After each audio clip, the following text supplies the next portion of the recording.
mama. Die treedt dan op in een band. Hoi mam.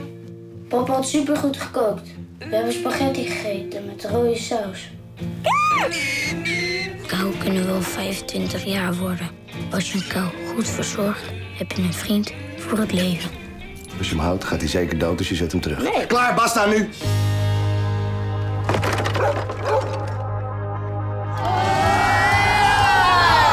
Kauwen leven in de kolonie. Eentje, het moedigste mannetje, is de baas. Hij heeft het mooiste vrouwtje.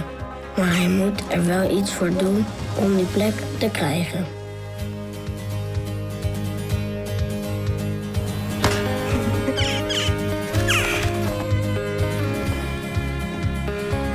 Eerst links, daarna rechts.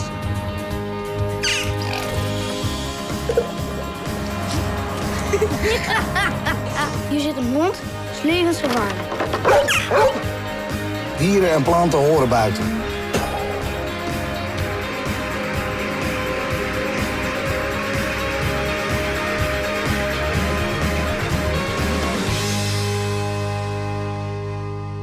Wat rustig.